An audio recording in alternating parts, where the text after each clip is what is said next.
It's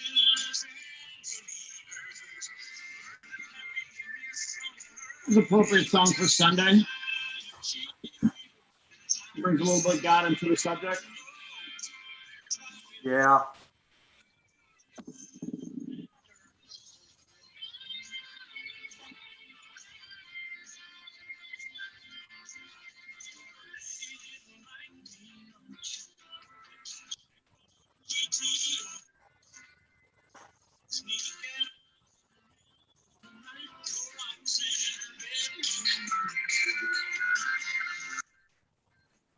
Clint, welcome to the show.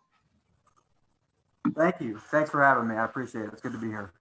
Yeah, it's fun telling stories, listening to people's perspective on life. And you've got a unique one. Tell people a little bit about yourself. Well, you know, the reason why I like that song you were just playing is because it kind of reminds me of, you know, my life growing up.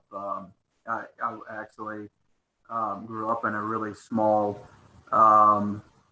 community. You can't really call it a town. But one of those places where, you know, kind of everybody knows everybody by their first and middle and last name. And it's just, I think people that grow up in those kind of communities have a different outlook on life. And so, yeah, just, you know, just briefly about myself, I just wrote a book called Stolen Honor. It's out September 22nd. It's available everywhere books are sold. And it's about my time spent in the Army as an enlisted soldier and then as an officer. And then about my time spent in Iraq, Afghanistan, various different other countries in the world. And then ultimately my time spent in the disciplinary barracks at Fort Leavenworth, Kansas. So it's been something, you know, I've been out and free for about 8 months or so, since November 2019. And in that time, I've been able to get this book written. So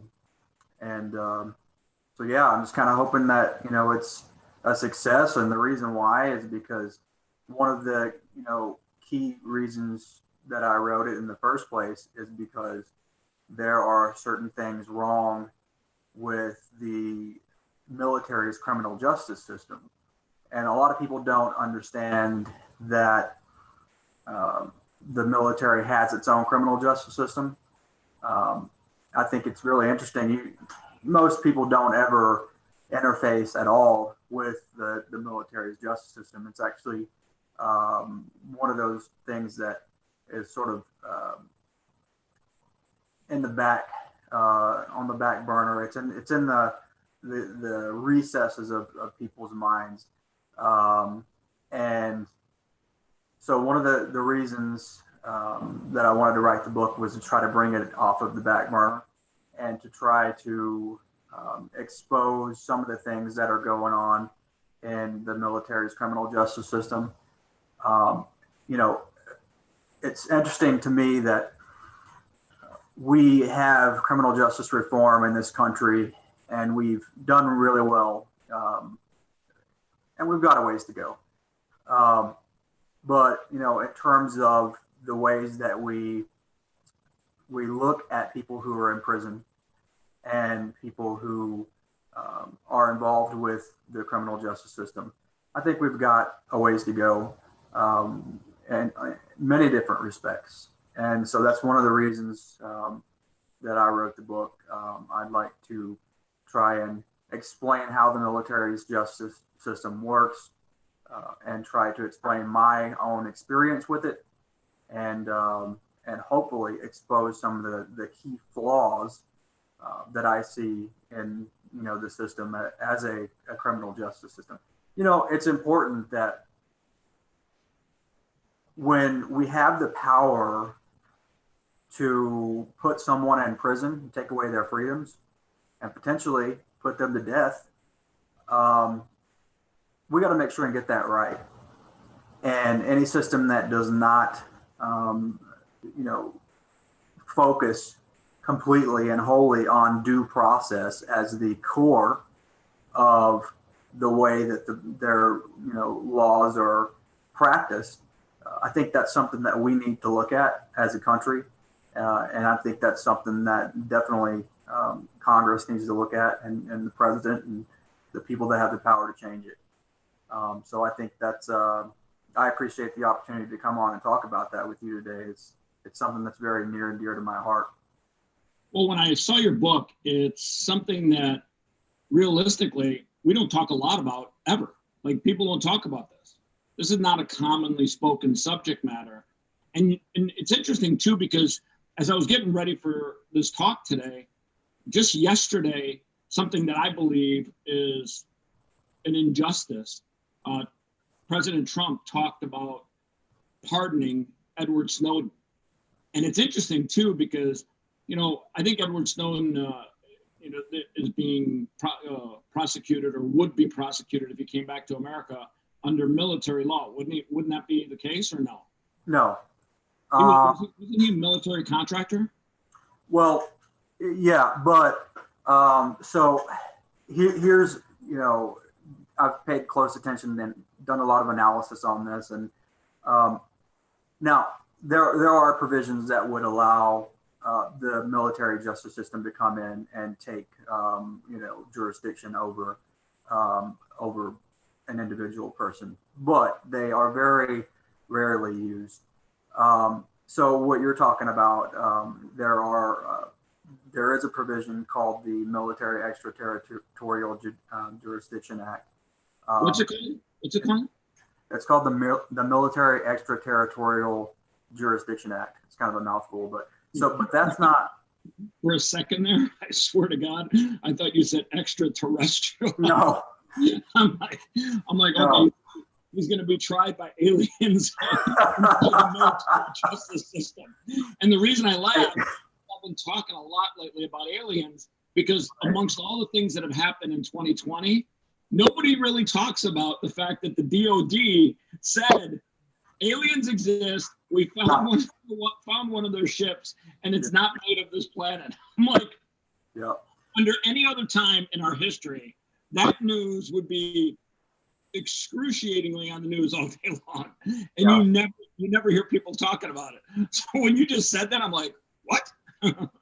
Yeah. So, but listen, I say that, I believe aliens exist. Just me personally, I'm a Trekkie. I love it. I've probably seen every episode. I can't do that, but I've probably seen every episode of all of the various different series at least once. So I don't. The needs of the many outweigh the needs of the one. Well, look, I would say this: the military's justice system. If you are being tried or involved in it, you may think it's from another world, because it's so foreign. It is something that you. Well, they don't have a jury, do they? They have like, it's a different format entirely, correct? Sure. Yeah, they have something akin to a jury, and it's called a panel. And essentially, what it is, and there's great controversy on this subject. So the panel members, so the court martial does not exist as a standing court until some reason arises for it to need to exist. And so once that reason arises, i.e., the commander believes there's some sort of crime that's been committed, then they stand up a court martial. And so part of that standing up of the court martial, essentially, they're creating a court from nothing. And so, and they only create this when it's necessary, when they need to do this, which, is routinely. But in terms of the way that this court is stood up, that's the important thing we need to look at. At every key node or key juncture in this process, the commander is involved intimately. And, this is not a political issue. And like I said earlier, justice involves everyone. Criminal justice involves everyone. And, you know, you were talking about Snowden. It doesn't matter if he's Republican or Democrat or in between. What matters is that the system that processes him rely on due process. And what I mean by that, for anyone who's struggling with that, is we do things. I just recently had a law professor tell us this in a very pragmatic way. It was just a great, clear, and simple way. He said, "You do things the right way for the right reasons." So you do the right thing the right way for the right reason. So there's three separate qualifiers there. So the problem is with the military's justice system is you may have two or one or two of those qualifiers being met, but you're not ever going to have all three. There is no such thing as true due process in the way that the system is actually practiced the way it is today. Now, on paper, it looks okay, but you know, there's a reason why you have Senator Kirsten Gillibrand of New York and several other members of Congress who are constantly and have been consistently calling for military justice reform. Now, my opponent would say, but Clint, we just had military justice reform. It went into effect in January 2019, and they're not wrong. But we didn't go far enough. The way that we had, if you go all the way back into the beginning of this country, and even further back to England, where we were talking about English common law and William Blackstone and all of that. If we go all the way back, we see a common thread with the rule of law and how it is meant to be practiced in our country. And in our country, we value due process. We value giving everybody a fair fight. And the way that it's been practiced in the military ever since the very beginning has been the prerogative of the commander. And here's why. Because General George Washington understood the need to keep the troops in line. General Washington understood, and the founder, and he communicated this clearly to the founders at the convention in Philadelphia, and you know, throughout the years, he communicated clearly, in order to have a military that we can order to go and fight, and some of them are going to be fighting to their certain death. We've got to have a tool to make sure that they understand that we have a way to force them to do this if they don't necessarily want to. Now, coming to today, and over the recent wars that we've had, soldiers don't necessarily fight because they're scared of the UCMJ, the military justice system. They don't fight because they're scared of going to Fort Leavenworth. They fight because there's a guy or a gal standing next to them fighting. And if they don't fight, then they're going to be, that person is going to be potentially hurt because of them. That's why, you know, soldiers fight these days. Well, it's almost ironic because, you know, you have laws that hinder and tell men and women in battle how you can fight, how you can kill someone. But in the actual event of a war, when you're in the arena, when you're there fighting, it's hard to separate what you should and should not do, because until people realize those people that have signed up to be in the military, when it comes time to fight, you have to almost rely exclusively on your internal voice, your internal instincts, in many ways, your survival instincts. You just mentioned, you know, the guy fighting is fighting for the guy or girl next to him. Well, yeah, that's actually exactly what it is. And both those individuals are relying on their instincts to survive. Because war is, in many cases, not about killing the enemy, which it is, but it's mostly about staying alive. Yeah. And look, we go through years and years of training before we go to war. If we're lucky, we go through years and years of training. But we all have formal training before we go to war. And we all, through the military's various training processes, we all internalize what it means to be a conscientious person, to be someone who judiciously goes about doing the business of war for the United States. So I say all that to say, there is no American service member that wakes up in the morning and says, I'm just going to do whatever I want today. I'm just going to go off and do what I want. I don't care what anybody says. I don't care about the chain of command says. I'm just going to do whatever. Nobody says that. And there's a reason why, is because we've got a great military. We can say that, but sometimes when you're out in the muck of it, you don't necessarily wake up with that, but sometimes shit just happens.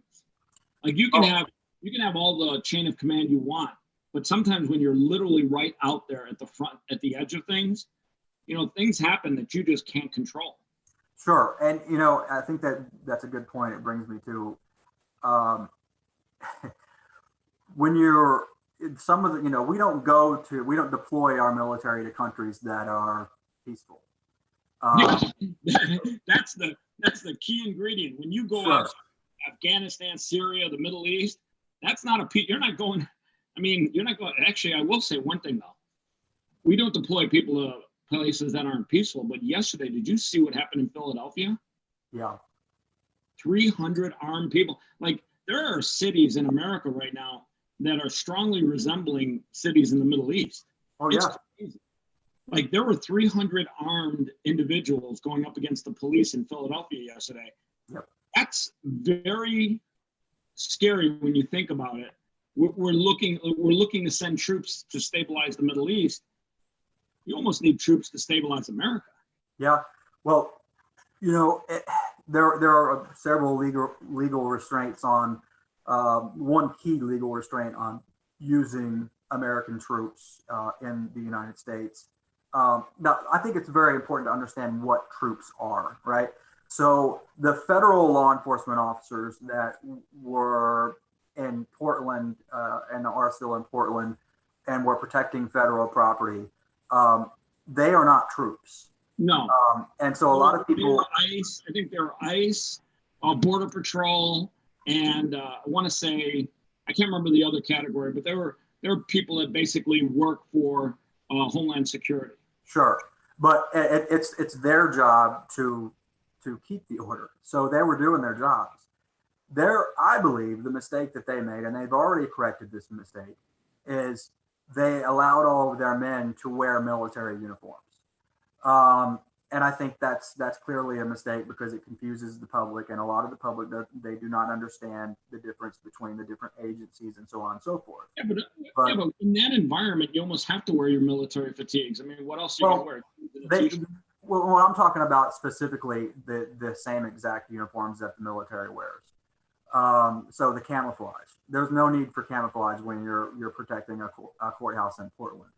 I think it was more for a visual, though, because let's be honest. If you look at Portland, I think last night was the 80 or 81st day in a row. Mm-hmm. That's not a protest. That hasn't been a protest for a long time. Those people are out to destroy property. I saw in a video last night them with a baseball bat beating a man on his way home trying to go through the side streets. Yeah. I saw an old lady in her home that was scared to leave her home because they literally wrote Nazi on spray paint on her house. These aren't protesters. No. These are well-funded, organized, have a chain of command, for lack of a better word, domestic terrorists. And They're terrorizing the city of Portland. It is, 80 days in a row. That's almost a job. Like 80 days in a row. That's a long ass time. That's 3 months almost.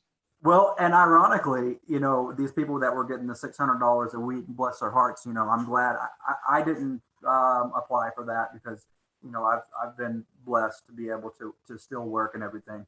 And I'm a full-time student now. So, but ironically though, a lot of those people who I would classify as filling the role of a domestic terrorist, a lot of those people were getting that money from the government, that the government was trying to help them by giving them that money. That's ironic. But just going back real quick, I want to finish up that point about the federal law enforcement. I think it's important for federal law enforcement and local and state law enforcement to handle this problem. I know it feels good to call in the 82nd Airborne Division and just watch it get fixed overnight. I know that feels good. And we always have we've got hundreds of thousands of men and women in the military who are more than capable of handling this. But is that what the founders wanted to happen? Is that what is constitutionally right? And it's always funny when people say what the founders thought of. The Constitution as it was written and created by the founders, we're talking about time that was 200 years ago now. What is that, 2 or 3? 300 years ago, right? When was the 200 yeah. Yeah. Today is a much different environment. Sure. And the Constitution and the interpretation of it has to be able to flow and change and adjust with the times. Sure. I'm almost sure that the Constitution didn't envision foreign countries paying American citizens to destroy property. I don't know if you're aware of this, but it's happening. They're finding in the Chinese embassy that was evacuated in one day that when I say millions, I'm talking like $30 to $200 million. They're still finding out that embassy was paying people to riot and loot cities like Minneapolis, New York, Chicago, Portland. Now this is a country, China, right, that would like to see America burn to the ground. Sure. It's clearly obvious that we are in a new, I don't want to call it a Cold War, I want to call it a digital war.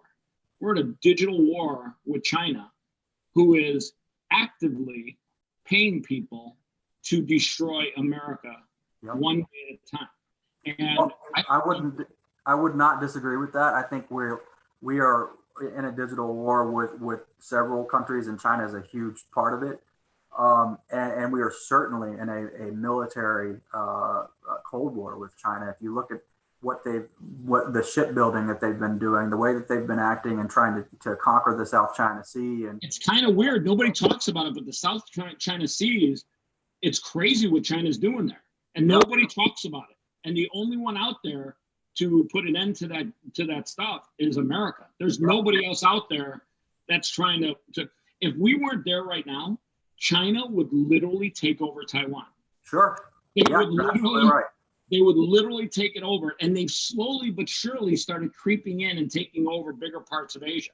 Yeah, you're absolutely right. And in fact, I think at one point this summer, didn't China and India have some skirmishes on their border? Yeah, they did. And I think that is important because China when that happened earlier this year. China mobilized over 100,000 of their army, and sent them toward that location on the border. Look, these are two nuclear armed states. Which two? China and India. And so, it's very important that we sort of pay attention to what's going on beyond our nose. It's something that really bothers me. When we have all these things happening out there in the rest of the world, and oh, by the way, we just got partial peace in the Middle East with UAE and Israel signing a deal. By the way, that was a huge deal, and here's the reason why. There's 2 other countries in the Middle East now. They're going to step up and do a similar agreement. Yep. And the fact that the U.S. is pulling troops, I think we pulled all our troops out of Syria. We just pulled out a bunch from Germany. And I almost think we're trying to get most of the troops out of Afghanistan. Yep. The amount of peace that's happening in the Middle East is super important. And I think the Middle East is starting to understand that peace is achievable, at least in some parts. Well, and they're doing it because the policies that are coming out of the current American administration are working over there. There are so many things that we are getting right in the world right now that we can't acknowledge because the rest of the world is pushing back. And like you said, with the Chinese consulate and everything, and, you know, in the digital war and so on and so forth, there are so many things that are going on out there that are not even being acknowledged because we're so focused on what's going on right here. And that's one key flaw. And I absolutely love this country. America is the absolute, the best country on the face of the earth. And for many, many reasons. But one key flaw that we have as a people, that we have as Americans, is that we tend to only focus on or care passionately about, as a group, what's going on in the United States of America. And that's something, you know, there are intellectuals, there are certainly exceptions to that rule who care about what's going on in the rest of the world and who pay attention to it. But for the most part, especially, you know, given what's going on right now, you know, we have all these great things happening in the rest of the world and nobody's paying attention because American cities are burning. And because these people want something, they want socialism, they want something that they don't even understand. And so I'll say something very quickly, just, you know, briefly. If you go back, and I love history, right? I read history all the time. There was a period of time where I was sort of obsessed with Theodore Roosevelt, and like I would read everything that was ever written on the dude. And yeah, so I love history. So one of the things that I think it's important for us to sort of do is go back and examine the connections between these Marxist ideas and any administration or any government that has ever had them and put them into practice. And look, you have people in every single one of these countries that have let's look at Joseph Stalin for instance. It was a slightly different version, but it's still the same general idea. Millions of people killed, of his own people killed, millions of people. I think it was 100 million, wasn't it? It was way up there. It was absolutely. It was 100 million when 100 million people was actually a big number. Yeah, millions of people, you know, of his own people killed. Here's the problem with what these people are doing in the United States, like you were talking about in Philadelphia. I was just reading on NPR earlier. I go between NPR and Fox News, and I find something in the middle. And so I was just reading earlier about Indianapolis and what's happening there, and then, you know, I'm watching. What happened in Indianapolis? They didn't have a good night last night. What happened?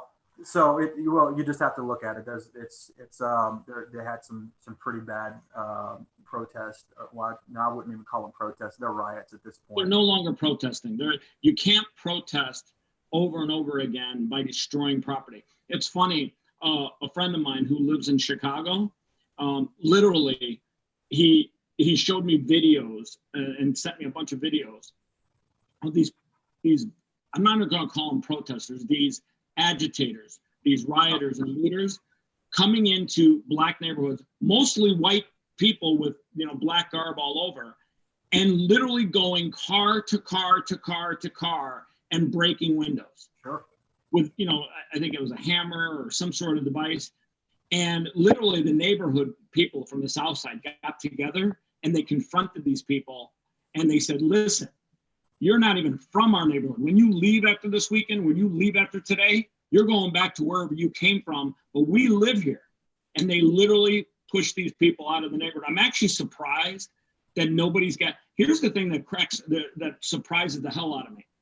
I'm surprised that nobody has literally gotten shot in either by breaking into a business and trying to loot it and having the business owner be there to protect it, Or as they start going into personal neighborhoods, as they start going into residential neighborhoods, I am shocked somebody hasn't gotten killed yet.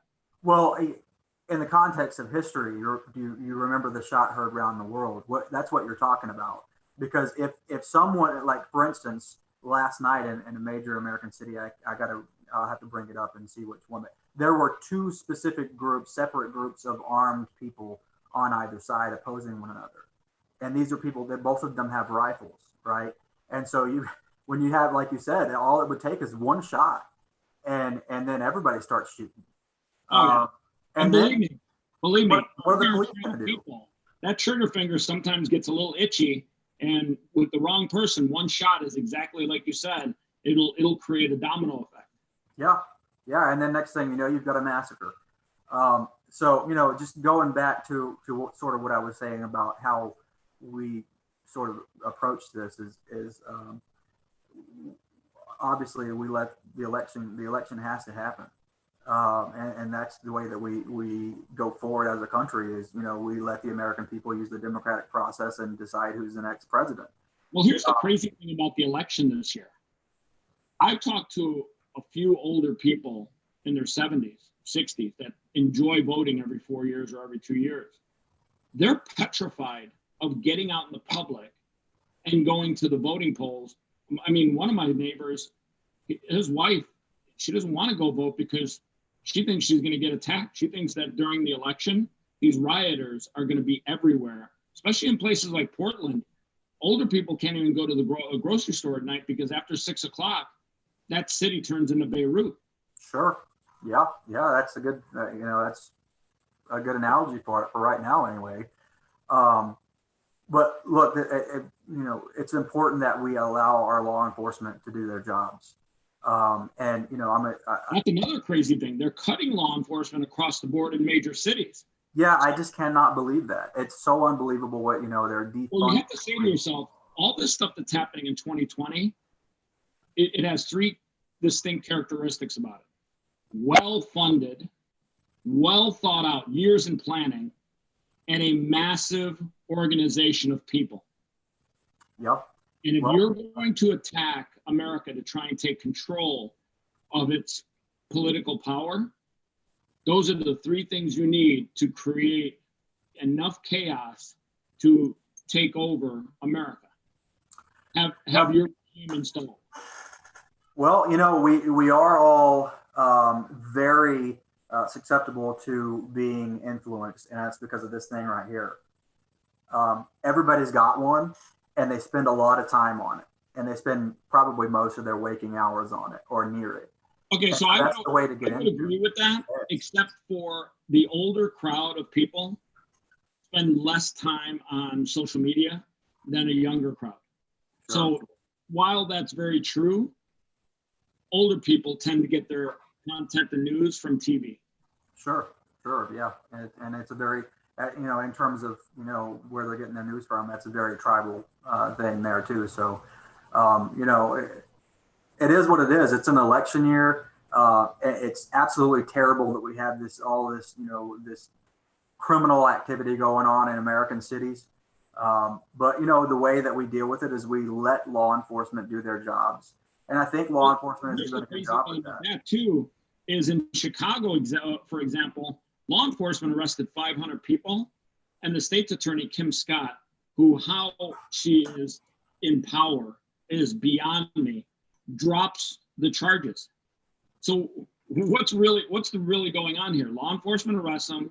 They get bailed out the same day by a crew of well-funded bail attorneys, and then the state drops the charges. It is a ring of connected, corrupted individuals that want to see America be destroyed. Well, I think the answer to that is obviously in the jurisdictions where the district attorney and the state's attorney is elected, you replace those people with law and order type people. But how do you get that population to realize that? And maybe it's like you said, like you were talking about the South Side where all of the people in the neighborhood rose up and said, no, get out of my neighborhood. Maybe those people all go to the polls and hire a new district attorney. I don't know. Well, here's the But I crazy know thing. we have to let the police do their jobs. We've got to do that. Well, here's the crazy thing. I'm from Chicago. For 89 years, they've had Democrats control that city. And anyone that knows what's going on in Chicago has known for years that they have had voter fraud on an epic level to control who's in charge in that city. And we have to figure out a way to make every American vote count, every American voice count.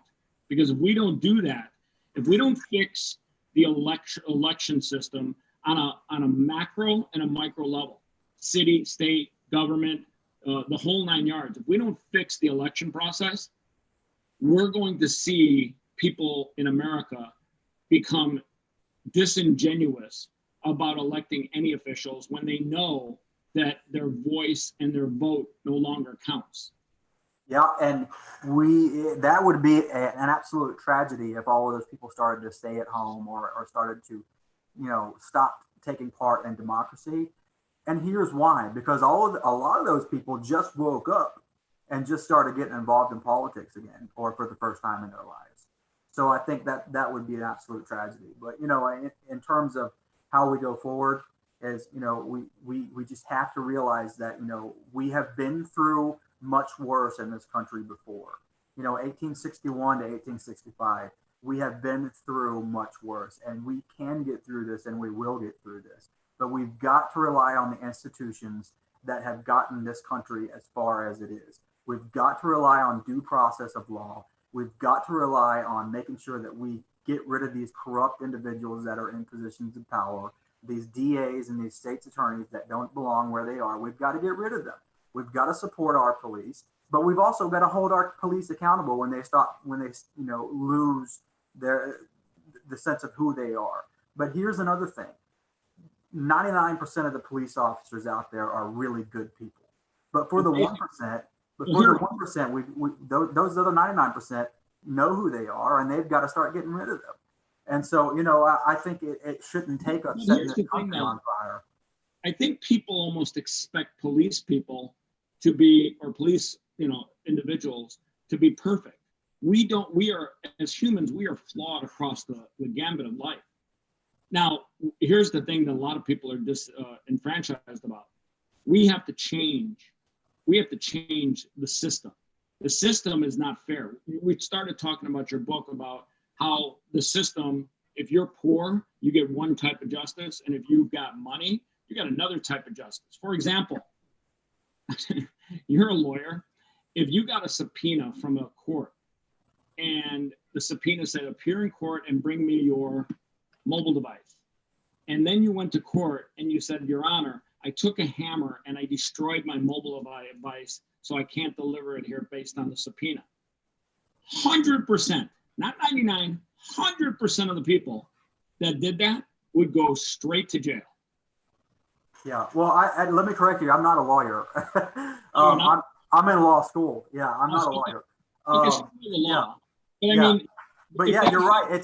It's a matter of access to justice, and by that I mean, if I'm a poor guy and if I don't have a lot of money to buy to pay for a very expensive lawyer, essentially what you're paying for is his time. Is him or her being able to spend time to try to figure it out. Actually, you're paying for his influence. Sure. That's a sad fact. You're not necessarily knowledge or time, you're paying for his influence. Right. So there are two separate systems of justice: one for people who have the money to pay for an attorney, and one for who gets a public defender. And public defenders have, some of them, and it's sad, some of them have hundreds upon hundreds of cases on their desk to get to. And that's sad. You can just do a quick Google search of the governor of Missouri for a few years ago was appointed as a public defender by the chief public defender of the state. The governor is an attorney. Well, at that point was an attorney, and the governor was appointed because the caseload was so high that they needed to get all hands on deck. And the chief public defender in the state said, "You know what? I'm just going to appoint the governor. I have the authority to do so." So he gave the governor a case. Of course, the governor didn't end up taking the case, trying the case. They ended up working something out where, they could get more funding for the public defender agency for the state and everything. But that is important because that's one state out of 50. And oh, by the way, you've got the territories as well. So you've got all these jurisdictions that, and it's one thing is uniform across the board, and that is that if you're poor, you have a very substantial chance of going to prison or getting the maximum punishment of whatever it is. If you've got money and to buy influence and to buy the time of really good attorneys, then you may get nothing. Let me just remind everybody, and you can do a Google search of affluenza. A couple of years ago, there's a kid in Texas who was raised in a wealthy family. Wasn't Oh yeah, that was the kid in Texas. I was thinking about the swimmer in Stanford. Yeah. Yeah. There's so many of these cases. What happened with affluenza? I think he got off the first time, and then the second time they brought him back, didn't they? Yeah. What the issue was, he kept getting in trouble, right? So he gets a get out of jail free card, and then he comes back. But the first thing was important to me because the first proceeding was important to me because essentially he had really great lawyers, really expensive lawyers.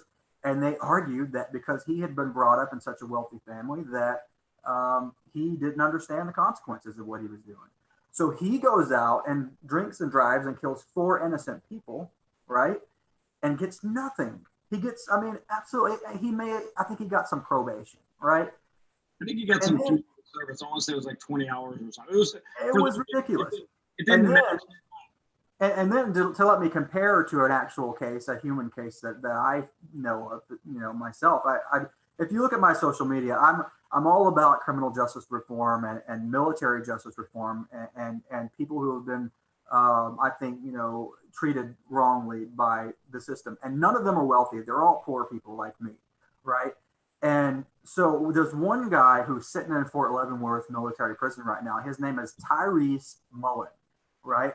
And he and I were there at the same time. He's still there. And he is the military version of that affluenza case, but he's poor. He wasn't affluent, right? And so essentially what happened with Tyrese. So you're saying this guy Tyrese was in a DUI or accident? Yeah, he was. Yeah. So essentially what happened is you can, I'm sure there's some stuff online. There's definitely some stuff on my social media, but so essentially what happened was Tyrese was a brand new Army private. And he grew up in Nebraska and he joined the Army and he gets stationed in Hawaii for his first duty station. It's not a bad station. Mine was Korea. So I don't know which one's better. There's a guy, Jason, I'll introduce you to on Twitter. He's an entrepreneur and he's in South Korea and he's in the Air Force out there. He loves it out there. Like he's been out there. I enjoy it. So Tyrese gets to Hawaii and he's a 19-year-old kid. He's in Hawaii. He's partying. And he and a group of friends are in his vehicle and they're coming back and they're going back, to their house for the night. And they may not have been making the responsible decisions, but they're 18 and 19 years old, right? And so they get in a car accident and he's injured. Tyrese is injured. He gets his neck broken. One of his passengers is injured, and then another passenger dies. Now there is some sort of inconsistent statements, or there are some inconsistent statements in his record of trial that lead me to be sort of confused as to who the driver actually was. And so regardless of the fact, here's what happened. The Army court-martialed him and Tyrese and sent him to Fort Leavenworth for 19 years. How many? 19. Years? 19 years. And so here's a 19-year-old kid that got sent to prison for 19 years, right? And the reason why... appearance by Jessica. Yeah. You know what? I was hoping he would come on because I've seen him on other videos. Look, the reason why Tyrese was sent to prison was because he got a public defender. he got a JAG lawyer, which is the military's version of a public defender. And there's no telling how many cases. How old is he? Now he's probably 27, 28 years old. He's been in there for almost better part of his life. Plus, there's no early parole in military, right? Well, you have the opportunity for parole at 1/3 of your sentence if you have under 20 years. So that's what he's looking at right now. He's actually eligible for parole, and there's a lot of information on my website and social media about how to try to help him with that. But so Tyrese is an African American country boy from Nebraska who worked in high school driving tractors on some guy's farm to get, to make some money, who was raised by really good people. His dad's an auctioneer and his mom owns her own small business. Great people. And he joins the Army. Not only does he join the Army, he joins the hardest part of the Army, the infantry. And then he goes to Hawaii and when you join the infantry, you do some serious running. Yeah, that's, you run and rook, and that's it. That's it. That's those two things are the most important. 100 degrees, you run. If it's 20 degrees, you run. If it's sunny, you run. If it's raining, you run. If it's snowing, you run. Yeah, that's very true. It's kind of the job description. But because Tyrese is not a rich white kid in Fort Worth or Dallas, Texas, in Tarrant County, Texas. He's this working class, just like me, just like you, kid who joins the Army, and he doesn't have anybody that's, he doesn't have rich parents that can bail him out of anything. I'm actually glad you told me, because this story is at the heart of what your book is all about. And just hearing this story, there's something in my heart that wants to just reach out to Tyrese and somehow just let him know that his life has meaning, that his life is worth something, and that there's people that want to see him live, not in a cage, not in a box. People don't realize when you're in prison, that's the worst situation of life. Like, you're in a 16-foot by 8-foot box, and it is as bad as it gets from a standpoint of living.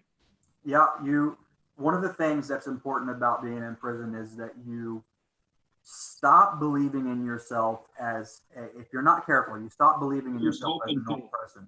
You lose hope. And you also, what you just said is important, because you think that nobody cares about you on the outside. And so the absolute most important thing that we can do as a community and as a population, because look, most of these people that are in prison, they're gonna come out of prison someday. Most of them, right? The worst of the worst, they're staying in there. But most people are gonna get out of prison. And so, to sit back and say, well, he's in prison, I don't care about him, he can stay in prison. That's not the right answer, because he may be your neighbor in 10 years. And so here's one of the things that is extremely important for us as a country to realize in terms of the way that we treat prisoners and the way that we look at prisoners is, there's a little something in the Bible, and I'm a religious guy, but I won't get too far into it. There's a little something in the Bible that says something about... Let me stop you right there. God wants you to speak. God doesn't, if you're a religious guy, then you're a religious guy. God doesn't want you to say, hey, I don't want to preach. Oh, preach and teach. God wants you to say, hey, you know what? I believe in a higher power. I believe God wants us to treat every human being as a masterpiece of God's creation. God wants you to talk. God just told me to tell you that. well, look, here, it's important that we remember, what I was going to reference from the Bible is, the casting the first stone scripture. I think it's very important that none of us are perfect. There is absolutely nobody out here living in this life that is perfect. And, and I guarantee you, I remember when I was a kid growing up in rural Oklahoma and North Texas, I would see people do things that were far worse than what Tyrese is accused of doing. And none of them ended up in prison. And, there were even, some cases that I've read over the years that where this has happened in the civilian court system, and nobody has gone to prison because they realize that everybody makes mistakes. But in the military, that doesn't happen, because in the military, somebody's got to be punished every time. That's the one thing that's uniform in every single case, and that is who is going to be punished. And so in this case, specifically, Tyrese was that guy, and he was that 19-year-old kid that got a 19-year sentence. And But before we get too far away, are you able to communicate and get in contact with Tyrese? No, unfortunately, because I was in Fort Leavenworth myself, unfortunately, I'm not allowed to contact him directly. And so that's one of the things that kind of breaks my heart is, it's an Army rule that they have there. I can't contact him. And contrary to popular belief, I do follow the Army's rules, and I do respect the Army. So I'm not going to break that rule. Although I'm not in the Army anymore, I'm not going to break that rule. So, in terms of, my support from him, I just try to tell everybody that I can about him, about his story. And, coming from what I went through myself, I would hope that, people would sort of read that as someone who has a bit of perspective to add to it, if that makes sense. If you're comfortable, tell people a little bit about your story with Leavenworth. Sure. So the way that I ended up in Leavenworth was in 2012, I was in Afghanistan, and we were on a combat foot patrol, and there were, I can't get too far into the weeds. My lawyers watch everything I do, so and they keep me very, very much in line. But so we were on a combat foot patrol, and we the enemy was setting up an ambush around where we were patrolling. And so I was paying attention to several different nets, so it's military talk for radio channels. And so I was talking to the helicopter up above. I'm talking to our headquarters, our lower level headquarters. I'm talking to 3 different people at once. That's just what you do as an infantry officer. You have to be able to multitask. And so, as we're crossing this road, I'm on the blind side of an obstacle that we're navigating. And so as we're crossing, I've got about half of my unit that's crossing this road. And we have one of my guys calls back to me and says we have a motorcycle that's coming down this road, and it's coming down at a higher than normal rate of speed. And he asked me for permission to fire. And so, several things come, into my head at that moment. And it's very important to sort of understand that we're not in Cleveland, Ohio at that time. We're not in, Maine or Alaska or Hawaii or Puerto Rico, Texas. We're not in the United States at that point. We are not in a place that understands the rule of law. We are not in a place that understands how to be civil. And that's debatable given what's going on in the United States right now. Yeah. So we're in Afghanistan. And that place is a place that has been a combat zone for a long, long time. It is all those people know. And it's sad, but that's the true reality of it. So the rules there, the rules of how that they live their lives there, it's very different from Main Street, USA. And so we can't apply the domestic rule of law here that we know. And I was talking about due process and so on and so forth. We can't take all of those American ways of doing things and export them to this place that doesn't know anything about them, and then force it upon them, and then force them to do things our way and expect it to succeed, because it's not. The true fact of reality is that the American way of doing things is amazing. It's exceptional. It's great, but it may not be the best way for everybody. So in a place like Afghanistan, it's not compatible with their tribal way of living. It's not compatible with the way that they value life. Afghanistan doesn't even want America in its area. They don't embrace the American way of life because we're so different in the way we live our lives. Afghanistan lives based on a biblical culture according to the book of Quran. And that dictates the way that they live their lives. Whereas, in the book of Quran, it allows you to stone a girl to death for kissing a boy. It allows you to do crazy shit there that we may never embrace, we may never understand, but that's their way of life. And sometimes you just can't change the world to be like you.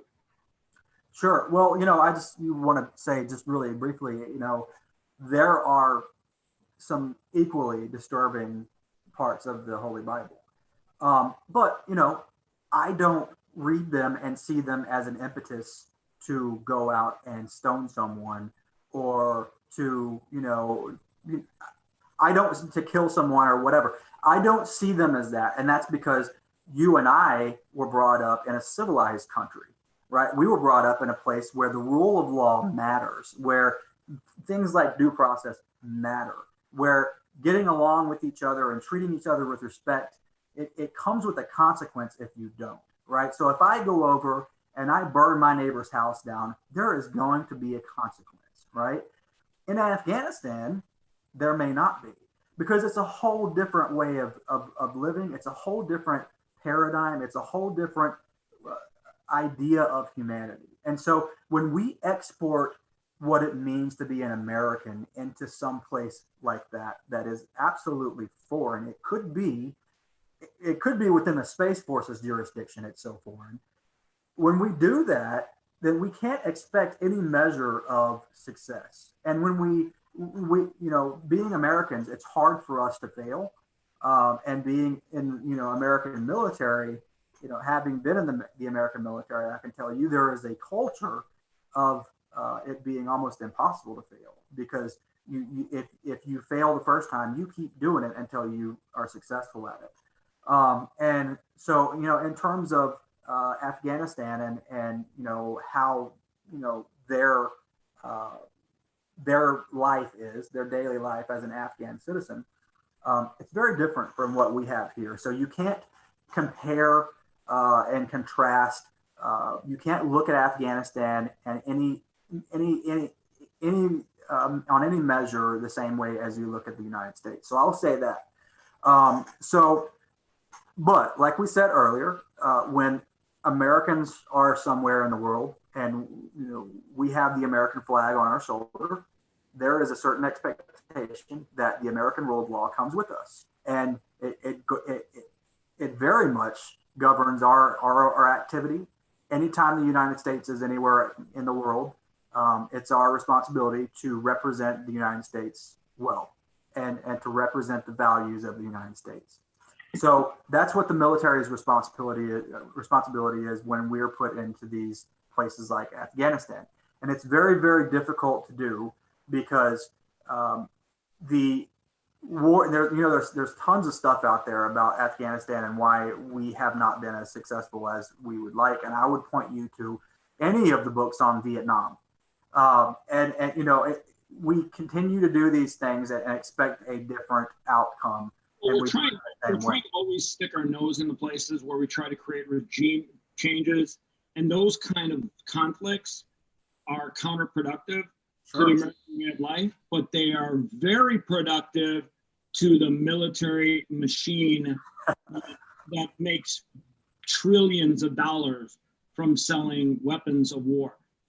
General Eisenhower would be so proud of you right now. So the military industrial complex is absolutely a huge part of this. And we saw that with going into Iraq. And we saw that with why do you think there's so much angst and anger and so much influence on Trump right now? The amount of money he's destroying from the military machine by pulling us out of these conflicts and creating peace. There's people that don't want that. I'm actually surprised nobody's tried to kill him yet. So, and the guy the other day that they caught with a gun right by outside the press room, it wasn't outside the press room. It was close enough though. I think that guy, in military terms, was testing the perimeter. And I don't know if anyone paid attention to this, but yesterday, and they don't scramble jets for nothing. They scrambled Air Force jets to deal with a plane that was going towards West or Bedminster Golf Course where Trump was staying at this weekend. Did you hear about that? I saw something on it, but I didn't put two and two together. So, look, you're onto something with the. I'm not a conspiracy theorist by nature. I read the Economist. I am. Look, listen, let me tell you something. Conspiracy theories, if you wait long enough, eventually become the truth about 60% of the time. Like for the last 40 years, everybody that said there were aliens that they've come to planet Earth was called a conspiracy theorist. I was one of them. They came to Earth. Thank you. It took long enough, but hey, truth.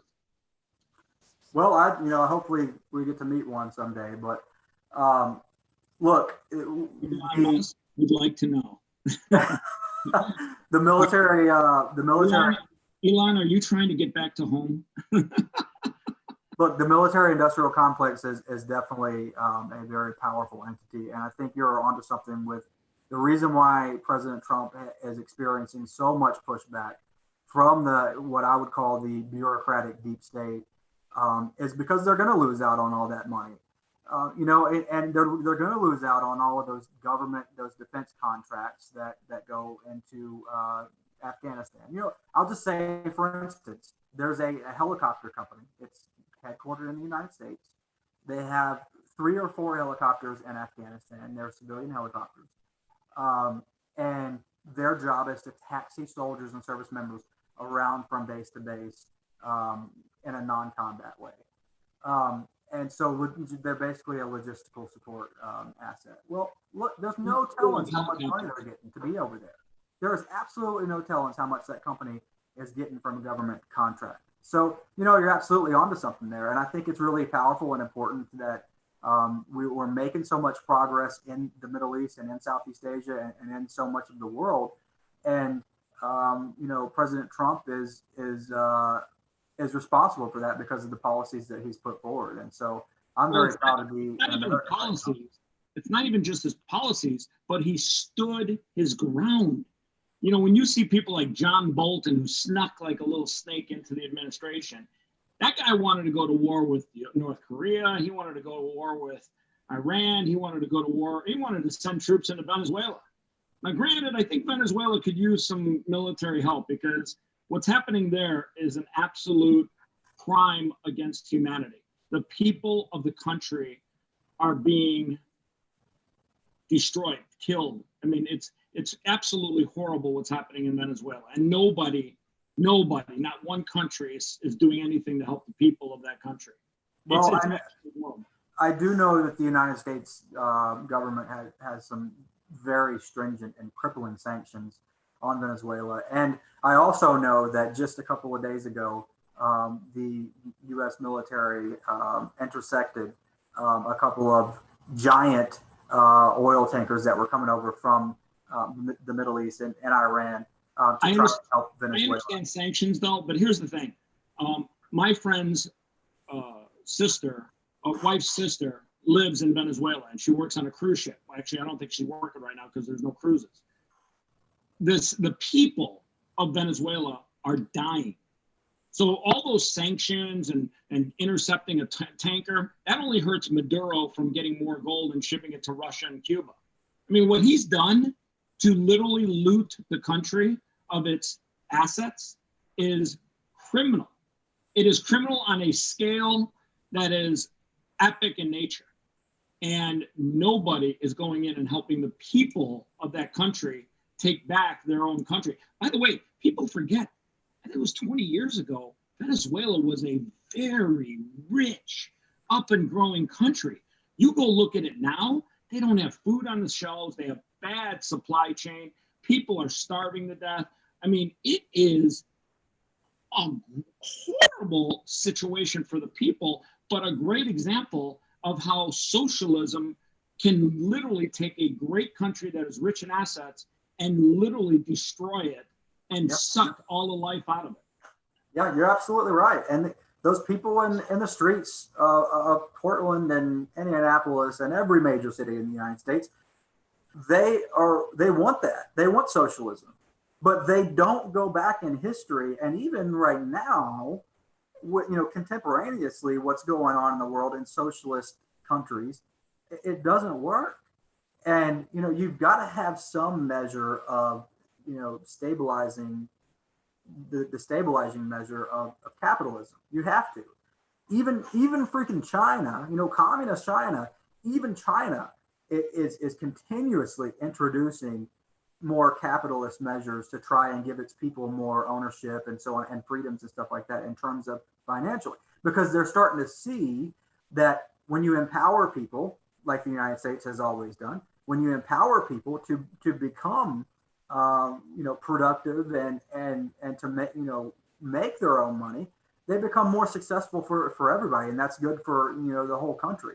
But China's nowhere near where they need to be. But look, that's called the Jack Ma effect, by the way. China realized that if you let more people become like Jack Ma, yep, they can suck some of the world's money into their stocks, into their companies. And that's the crazy thing too, is Alibaba, a great deal of their wealth came from the United States, not in the form of products that were being purchased, but from the fact that they were allowed to sell their stock of their company into the U.S. markets.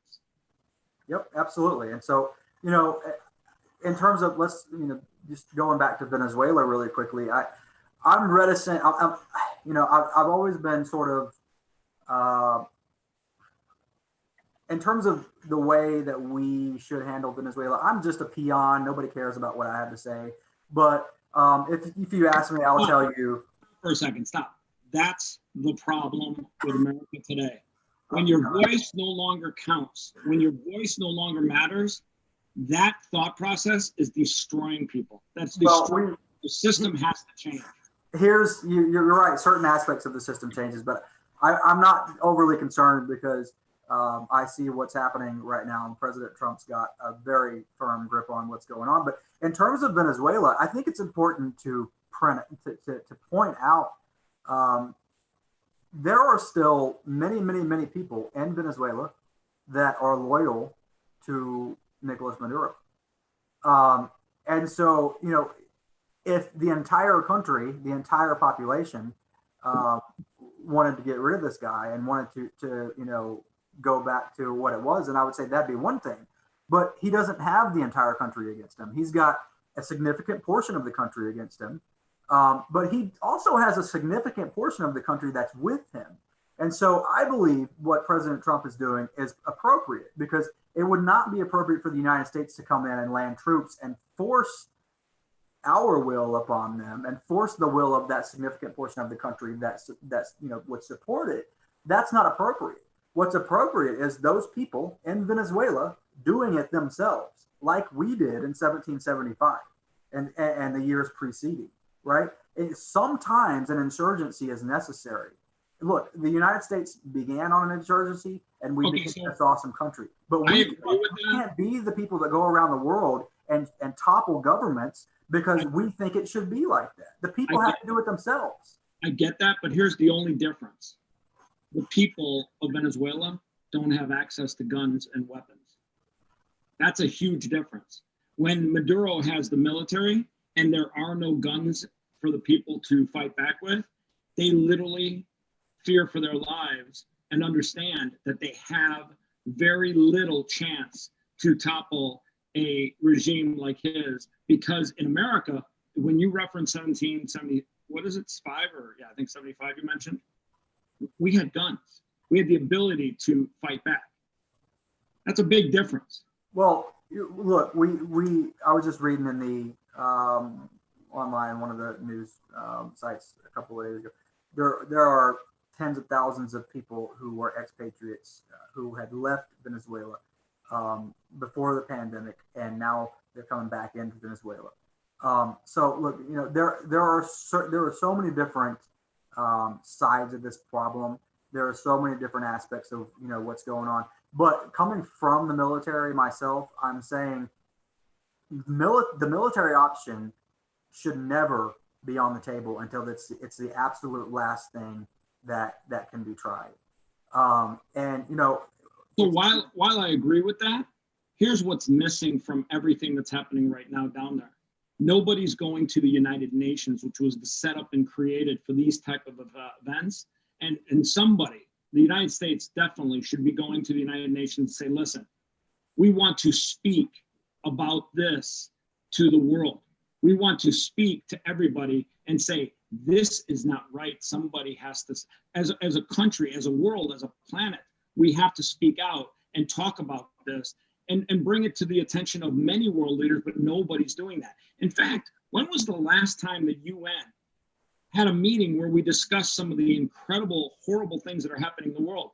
The Muslim Uyghurs in China that are in concentration camps, the horrible atrocities and violations of democracy and human rights in Hong Kong, and in places like Venezuela, how the people are literally losing control of their country and their freedoms to a very small regime, a leader that has control of the military. Right. And, you know, you're absolutely right. You know, I think the mechanism there, using the United Nations Security Council as a mechanism is appropriate. But then what do you do when one of the countries like Russia or China veto anything that you put forth? They're going to kill it. So, you know, there's so many things that I agree with you. We've got to do something about it. But that something doesn't necessarily mean military boots on the ground, to me anyway.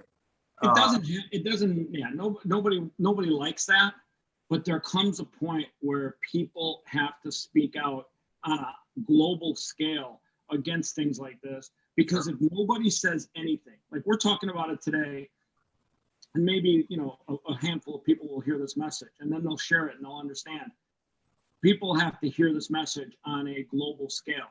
You know, the little girl, Greta Thunberg, or whatever her name is, bless her heart, she's running around talking about the global ice caps melting and, you know, plastic bottles. I think she's talking about plastic bottles. By the way, just deviating for a quick second, one of the things that the whole planet can do a really good job of, that we actually have control of when it comes to what I consider a global climate crisis, because I actually think the plastic in the ocean is doing three things that are ultimately going to kill the planet. It's destroying plant life and wildlife in the ocean. It's literally creating the size of Texas states of plastic in the ocean that I think are changing some of the weather patterns. And more importantly, it's the one thing as a planet that we can actually all work together on and get all that fucking plastic out of the ocean, recycle it, chop it up into something, whatever. But here we've got China shipping out boats every fucking day, dumping plastic. Like literally last year, 120 million metric tons of plastic. And we've got these plastic, like I went scuba diving with a couple of friends. Until you actually see firsthand how filthy some of the more beautiful places in the ocean are starting to become, it's fucking shocking. And all the people, you know, they talk about climate change, global warming, all that shit is kind of out of our control. We can't really control too much. But the plastic that's floating around in the ocean that's killing, like you got whales coming up on the beaches every week with their stomachs bursting with plastic, because they don't know any better. They're just, you know, they're trying to get a little shrimp in there, and then they got 50 million fucking straws that get in there, and then the straws can't be pooped out, and boom, you just killed a huge whale. Just on a deviant note, you know, or side note, people of the planet Earth, we can clean the ocean. We could do it. Like literally, we can figure it out. I guarantee you, you give Elon Musk 2 weeks in a lab, he comes out with a Tesla version of a Roomba that floats on the ocean, and it's just a Roomba. I have this vision that Elon, and by the way, Elon, if you're listening to this was my idea, so when you come out with it, I'd like some sort of credit, but it's literally going to be a floating with an engine Roomba that basically just goes out, gets some plastic, and comes back and spits it out, and it's just like the Roomba, and I'm telling you, you could literally build a bunch of Roomba floating machines and clean the ocean in probably a month flat. But, you know, doing an interview with two people who have ADD is probably not the best idea. But I do agree with you. Look, listen, it goes back to we cannot see beyond our nose. And that's what it comes down to. If it's not right in our face, then we don't care about it. And that's just, Yeah, Mickey. we just can't see beyond the damn nose. We can't, man. We really can't. Cameo appearance of Mickey. Yeah, it's absolutely tragic, but that's just the way it is. I mean, here's the thing. Here's not now that I'm like totally deviated a little bit. Here's the thing that nobody talks about, and I don't think people realize this. I think it was like 10, maybe. Man, it's got to be probably close to 12 or 14 years now. A nuclear reactor in Japan slipped into the ocean after a typhoon. Was it a typhoon or a tidal wave? I can't remember. Its rods are in the ocean. 2.5 tons of radiation goes into the ocean from those rods. They've tried pouring cement on those rods. They've tried to do everything. They're still nuclear rods. They're going to be like that for 50,000 years. Think about that, 50,000 years. Yep. Sharks, great white sharks that used to eat off the coast of Japan have disappeared. They went for a while to Australia. Now they're feeding 15 times as much off the coast of California looking for food. Great white sharks are really good eating machines. They know good food from bad food. They're telling us that the ocean is getting destroyed by nuclear radiation rods that are sitting in the water, spilling radiation into the water. There are things you just said it perfectly. Unless we see it right here, fuck, just give me some more sushi. I'm hungry. Yep. But the funny thing is, as a planet, we're not talking about the things we need to be talking about. Trump tweeted this shit today. Fuck, who the hell cares? There's other things to worry about other than Trump's Twitter.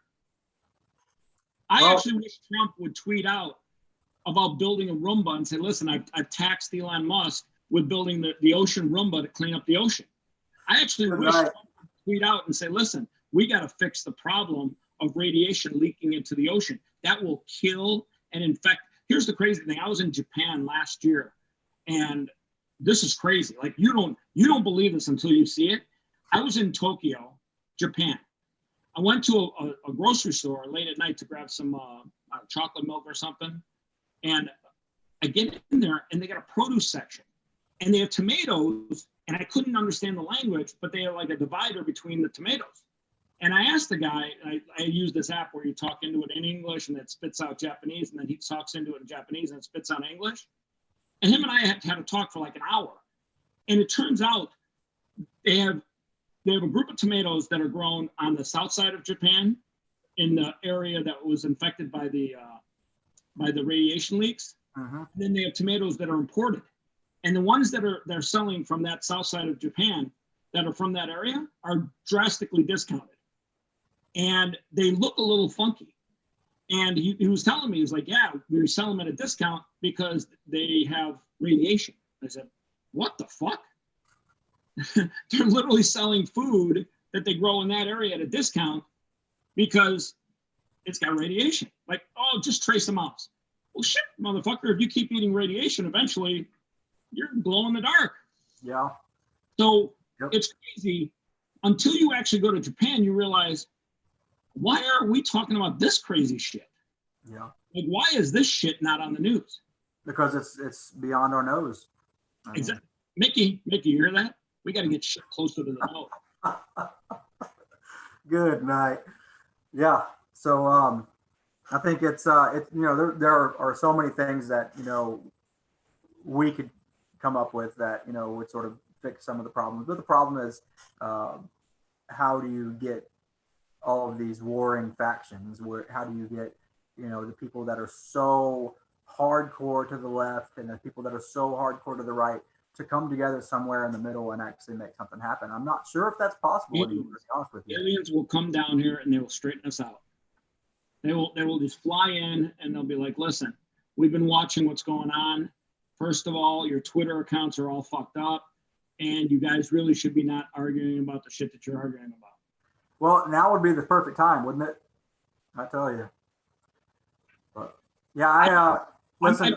I'd be surprised if it doesn't happen in the next year. I literally would be surprised. Yeah, I'll I'll probably regret saying this, but I want to meet one of them someday. I think me believing in them is more wishful thinking than really, of course, having faith is one thing, but when the Pentagon comes out and says they actually exist, it's kind of hard to ignore that. Well, here's the other telltale sign. When the US government takes $600 billion and invests in a new military called Space Force. By the way, just for the record, they stole the Star Trek logo. I noticed that. I was hoping they would. Are you kidding me? It's the Federation. That's exactly what it is. They created the Federation. When you spend $600 billion and it's a military operation, they're not building spaceships. They're building guns. You can't take a Glock into space. I don't even know what would happen if you shot a Glock in space. Like, would the vacuum of space just make the bullet like slide out and just drip? I don't even know what that looks like. But they're building, I am 100% sure that money is earmarked just for space cannons, space rockets, space lasers. I mean, we're building some cool shit right now. Well, and the problem is, the reason I think we are is because other people are building it too. And people like China. And, if they're going to be up there with the ability to shoot down our satellites, we should probably have some sort of defensive capability. So I think it's super smart that we created the Space Force. I think that's awesome. Well, what if we're building it because we know somebody's coming? That could be. You never know. I guess we'll just have to wait and see. By the way, if you Google it and you Google the space traffic of satellites that are in outer space, the amount of them, like, it's not just a few running around in a circle. It's like literally this like grid of satellites that are up there. It's amazing. I was shocked when I saw how many satellites are floating around up there. Yeah, I mean, and they're sending up more I don't know if it's every day, but they're consistently sending up more satellites, and companies like Amazon and all Google, of course. But yeah, I think this is gonna get more and more crowded up there. I mean, it's definitely something that we've needed for a while, and I'm glad it finally came to fruition. Yeah, I know people make a joke out of it, but it's all fun and games until the aliens come down and you don't have a gun that works in outer space. when you need that space cannon, you're gonna sit there and go, "Thank God we funded that shit." Yep, thank God for DARPA, right? That's right. You're up there at the. Don't they have like a space station up there now? What's that called? ISIS. By the way, let's be honest. Don't name a space station after a terrorist group. Who came up with that concept? Let's call this thing fucking ISIS. Okay. I think it's just the ISS. I think they got rid of the last. I think it's just the International Space Station. But yeah, that would be a bad idea. For a while there, it was ISIS, and I know Obama was all about it's ISIL. We're referring to the guys down here as ISIL because the ones up there are really good guys, and they're ISIS. Yeah. And I know for a while there, they were like, "Oh fuck, we called it ISIS, and now ISIS is actually a bad thing." But when you're up there and you're brushing your teeth on the space station, and all of a sudden you got aliens all over the place, you're gonna be like, "Fuck! Thank God we got the ray gun." Well, I hope that's the case. I hope that at least in my lifetime, just for my sort of pastime is reading, and I do read a lot of science fiction as well. But it's just like hopeful kind of stuff. I mean, I think it would be cool to go out and explore the rest of the universe. But I don't think it would be cool to colonize another world just to destroy it like we're destroying this one. Well, I actually think we're already figuring out that this planet has a finite amount of resources. Right. And I think people at the very high level have already said to themselves, and by the way, shout out to Bill Gates, who's clearly a weirdo. But let's understand that I think people have started realizing, okay, the moon is dead and has no resources, but maybe Mars isn't that far of a way to get there. So I think this whole thing about getting to Mars is more about getting away from Earth and versus colonizing Mars. Yeah. Now, won't that be fucked up? Is when we get there, we realize, holy fuck, This place has already got people here. They're Martians. I mean, Well, let's be honest. We've had My Favorite Martian. We've had so many movies about Martians. We even have a name for them. They're called Martians. 100%. There's got to be Martians up there. 100%. well, there'd have to be some pretty hardy people or pretty hardy humanoids to be able to survive that environment. I give them props if they were able to survive there. But yeah, I would be interested in seeing more specifics on what the Pentagon has recently released and what the Pentagon's saying that is actually here. I think that would be interesting. Well, the crazy thing is, I had to look it up on Google because I'm like, fuck, this can't be real news. And it is. The Pentagon, DOD, Department of Defense. We have found, I don't know if they said spaceship or they used some sort of term like, mechanism or whatever, not of this earth. Like, yeah. It landed here, not of this earth. It was built of not Elon Musk. It didn't have Tesla on the side of it. And by the way, I've given Elon Musk so much fucking play on this talk.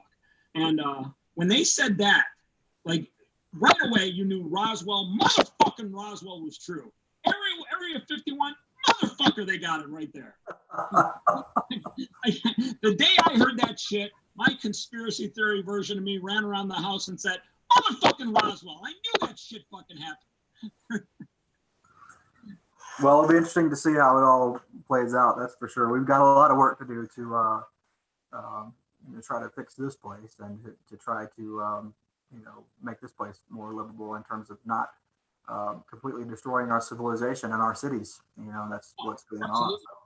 Well, here's the other thing too. You have to say to yourself is part of this chaos maybe part of population control? I mean, are we trying? Are there a group of people that want to see civil wars, chaos, people staying at home, committing suicide? Everything this year of 2020 has just the feel of population control. Yeah, it could be. I think I would characterize 2020 as the outer limits, or the twilight zone. That's 2021. That's coming up. That we haven't got there yet. Man, I hope it don't get much worse than this. Listen, I'm going to predict it right now. We're crazy if we don't think somewhere in the near future we've been like prepped for somebody to like fly in and say we come in peace. And by the way, they always come in peace. We're the ones that usually fuck things up. Whoever's coming down, I bet you they come in peace, and some idiot takes out a Glock and accidentally shoots one of them. Let's try and not shoot the aliens before they get a chance to talk to us. Yeah, unless it's the alien from the movie Aliens, then 100% they don't come in peace. Good Lord. I'm telling you, you see something that's about 9 foot tall with a big tail and the fucking extendable mouth. Yeah, truly. They are not coming in peace, and you better pray to God Space Force. Yeah. That's one of those bear situations where you see a bear in the woods and you're not sure whether you should stand still and just act like it doesn't see you, or you should run, or you should crawl up in the fetal position. That's one of those bear situations. Like, what do you do when you see a giant alien predator looking thing?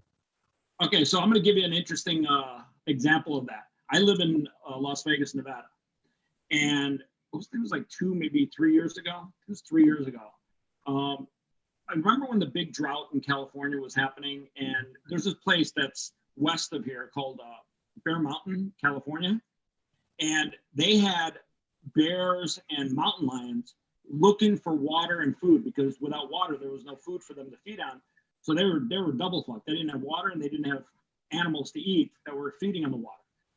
But they came, and it's a long walk, like it's 4 hours in a car. So I bet you they walked like, I don't know, I think it's like 400 miles, whatever, long distance. In my neck of the woods, like my neighborhood, there were 2 mountain lions going around eating like dogs and cats that were in the neighborhood. And I was out walking Jesse when he was still like a kind of puppyish, 55, 60 pounds. Now he's about $120. And we'd go out at night, and I had this glow-in-the-dark ball. And the glow-in-the-dark ball, you throw it, and it had a light in it. And when you bounced, the light went off. we play that thing all night long. And I had this cul-de-sac where there's this big wall. And literally we'd play it, he'd get it. He played like greatest fetch dog in the world. I threw it one time and he's like, he doesn't even want to go. Like, you gonna get it? He's like, no. I'm like, all right, I'm gonna go get it. And he kept like walking in front of me, like trying to trip me. I'm like, dude, what are you doing? Craziest fucking story of the world. A mountain lion on top of like one of those brick walls, walking across the top of it at the end of the cul-de-sac. Jesse literally didn't want to go because he saw or sensed them. We went inside the house. I called animal control, 911. Turns out they had been eating some of the dogs and cats in the neighborhood. They caught both of them the next morning. And yeah, they were fat mountain lions. Oh, so hey. now here's the crazy thing. I was about 50 yards away from when he was standing on the top of the wall. Mm-hmm. We didn't run home. I was like, all right, Jesse, try and walk carefully. Yeah, we were 20 feet away from my front door. right. And I was like, we're just going to walk. That's one where you're like, okay, I know I'm probably supposed to stand here like a statue. I'm getting the fuck out of here, but I'm going to do it like, very calm, cool, and collected. Second, we got within 10 feet of that door. Jesse was in that door faster than me. He was like, bam! I shut that door. I'm like, what the fuck was that? Oh, man. So the whole concept of if you see a bear in the woods or if you see a mountain lion. By the way, do you remember in California the guy that got attacked by a mountain lion and he won the battle? Like, I think he choked him to death or something. No? What? Seriously? Google it. Oh my God, this guy's running in California and he got attacked by a mountain lion and he got clawed up, he got beat up bad, but he somehow won the fight. Like, I thought to myself, talk about your body's natural instinct to survive, the whole concept. That guy's a boss. He fought a mountain lion and choked him to death. Good night. That's insane. Here's the crazy thing too. Mountain lions are strong and their paws are like this. If you got them in a headlock, those motherfuckers, they'll claw the shit out of you. They got teeth, everything. Somehow he won that battle. I'm like, that is the biggest boss. Like, you can never top that. When that guy's out to dinner with you and he's like, all right, let me tell you the story. Everyone shut the fuck up. Like, when that guy starts telling his story, I'm like, everyone shut the fuck up. This guy beat a mountain lion. Yeah, that's true. That's very true. No, but I'm telling you, that's a story to tell. God. Oh, and here's the crazy thing. Like, when you talk about it just now, about if you see a bear in the woods, and that's the crazy thing. We live in a day of social media. Some girl got attacked, like, I don't know if it was like 6 months ago or whatever, and she wanted her idiot like boyfriend or whatever to take a social media picture of her getting close to a fucking bear on the side of the road, like a big black bear. And she got clawed to death. And I'm thinking to myself, I know that's going to get you a lot of clicks on fucking, TikTok or Instagram. Bitch, it's a fucking bear. Don't go near the bear. Bears are hungry. Bears not like Jesse. I give Jesse a dog treat. He loves me. Bear wants to eat you. And the funny thing is, you see in the video, she's like, take the picture, and she's like getting close. Here's the bear. I'm like, who in their mind is that crazy about TikTok that they want to get that close to a bear? I would answer that question with a lot of people, unfortunately. Yeah, exactly. A lot of people in this day and age, that thing. Okay, I'll risk the whole bear thing to get my Instagram numbers up. Yeah, it's I'm all good. about TikTok and the gram. Yeah, I'm looking forward. To be honest with you, I'm looking forward to the day that I can delete my social media, and just sort of live in the dark. Obviously, I am keeping it up right now because I'm trying to sell this book. But I am going to law school. Can people pre-order the book? Yeah. Send me a link. I'll put it under the video, folks. If you want to pre-order the book, what's the cost of the book? Like $70, $80? No, I think it's about $28, but it's listen, folks, we're taking $50 off the retail value of the book. $20. Click the link below. Save some money. Read a good book. Is Terrence in the book? Tyrese, yeah, he's in Tyrese. There. Listen, that story alone makes me want to not only buy the book, but I wish there was a way to get messages to Tyrese and let him know that his life means something. His life is a masterpiece created by God, and that for him not to lose hope and faith, because the punishment that he's going through is not a punishment of time. It's a punishment of the loss of hope and faith for life. Yep. Yep. There is a way, you know, your listeners and viewers can write to him at prison using the old fashioned U.S. mail. There's all of that's on my social media, but yeah, my website has the book on it. It's ClintLorance.com. And you can also go to another website we set up for the book specifically, and it's StolenHonorBook.com. But yeah, the title of the book is Stolen Honor. It'll be out September. What's the title, by the way? Really good title. Who came up with that? One of my buddies down in Florida. He knows my story, you know, very intimately, and he and I were talking about something one day, and he was like, "Well, you know, your story is really one of stolen honor," and I was like, "What, dude? Seriously?" And so he's like, "Yeah." I was like, "What if I just named the book that?" And he was like, "All right, that's good." But yeah, so great experience writing the book. I went through a lot of emotional roller coasters. How many pages is it? Is it a big book? No, it's I should know that, but it's like 300 or something like that. 300. That's a lot of work. That's amazing. Yeah, I should know that. It's changed so much with the editing process and everything, but it's, you know, I tried to be brief. I tried to give the pages is brief to you. I don't even know what being unbrief is. Yeah, so anybody that knows me would just roll their eyes if I told them I was going to be brief, because, you know, I tend to be detailed and stuff. But yeah, so the book is it's been a really fun experience writing. Really great people on my team helping me get it all together. Did you have somebody help you write it, or was it just basically you and an editor? Yeah, I had a writing partner down in he's in Corpus Christi, Joe Papaladardo. Yeah, it was a great time, and I'm, you know, hoping that this one is a success, because I would like to write another one in the future after law school. Obviously, I'm in my first semester of law school right now, so that's why I have this beard. That's why I don't have a haircut. That's why I look like general crap. So, you know, that's kind of where I'm at right now. But so in terms of, you know, what I want to do with that venture in the future is, you know, having gone through the military justice system and having known people like Tyrese Mullen and people like John Hatley who were still in there, you know, I'm not saying everybody's innocent in there, but I am saying that there are some people that shouldn't be there. And having gone through that, I feel like I sort of owe it to humanity to give them a solution in terms of, okay, it's broken, here's how it's broken, and here's how we can fix it. And I think you also give them a voice, because people are going to know their story because of you. Sure. And that in itself is part of the solution. Sure. Yeah, absolutely. And, you know, when people go to prison, they feel like, you know, that they just stopped existing in the real world. And it's important to remind them that they didn't, you know, that they still exist, and they're still a part of this American family, of this human family. And, you know, they're just kind of, you know, away for a while.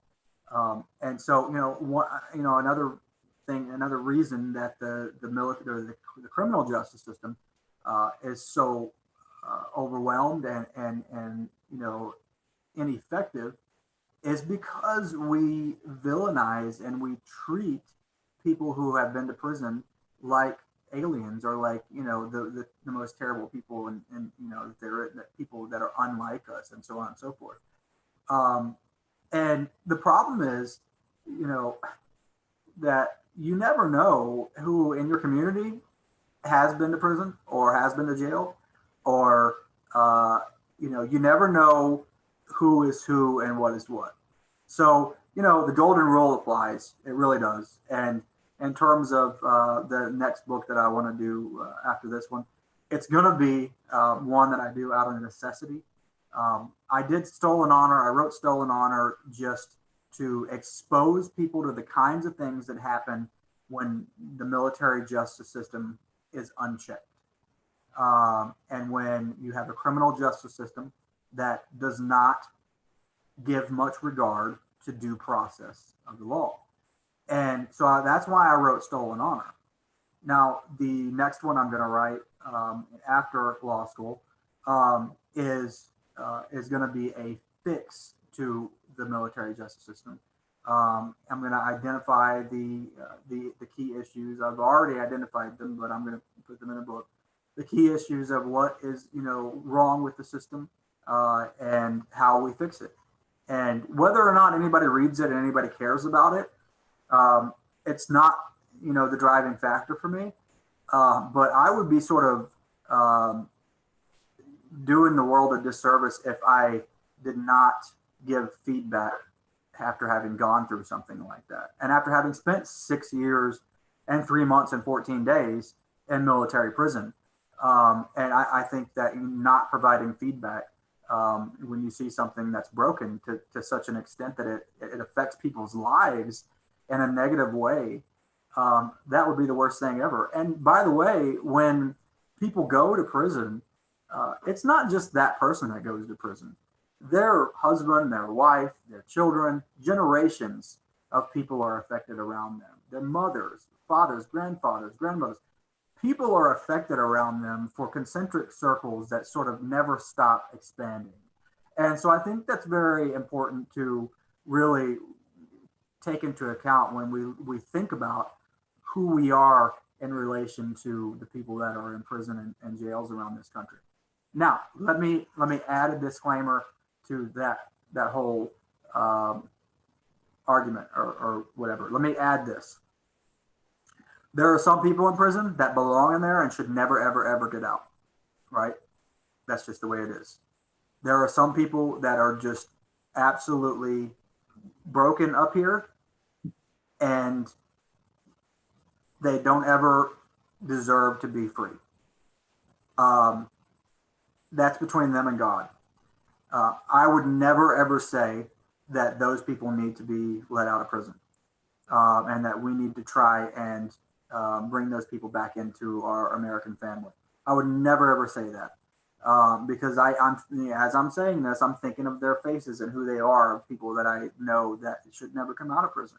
There are some people who are so mentally deficient, and so I'm not talking about slow or anything like that. I'm talking about there is a wire crossed up here somewhere that has turned them into a killing machine or a monster that has absolutely no second thoughts about taking a claw hammer to somebody's head that they don't even know. An innocent person in a coffee shop. It's funny you talk about that, and there's so many people that are like, oh my God, people can be reformed. If you believe in good, you have to accept that there is evil. And if you believe that there is good in people, you have to accept that there is evil in people. And sometimes the evil gene or the evil part of somebody's brain just takes a control over who they are as a person. Now, it could be how they were raised, it could be their parenting, it could be their environment, it could be that they were dropped on their head on childbirth, it could be a variety of things. But at the end of the day, you have to accept that some people are inherently evil. Yep. If you look at some of the crimes that have been committed, especially against children, I mean, the guy that just walked up to a little kid, I can't remember what his name is, a little 5-year-old kid, they just had his funeral the other day. He literally just walked up to him. The kid was riding a tricycle, and he shot him in the head in broad daylight. That's inherently evil. Yeah. That little kid did nothing to you. There was nothing but evil in your heart when you decided to take a gun and shoot that small child in the head. You were literally ending his entire life on that day. And there are just some people that are inherently evil, just like that there are some people that are inherently good. Yeah, and there are some people in the middle who Oh, there's a ton of people in the middle. Right, who really need a little bit of guidance and maybe a lot of bit of guidance, and who really need the rest of the world to sort of look at them with a little bit of understanding. But like you said, that in regards to the evil people in the world, we've got to be very careful with how we reform the criminal justice system, because if we let people out that are going to get out and shoot 5-year-old kids in the head, I think we're doing something wrong, and we're not doing it right. So I think the way that we go about criminal justice reform and certainly military criminal justice reform, I think it's very important to because it has the potential to backfire and destroy our communities. And arguably, some of the people who are committing terrorist acts in America's cities right now should be behind bars.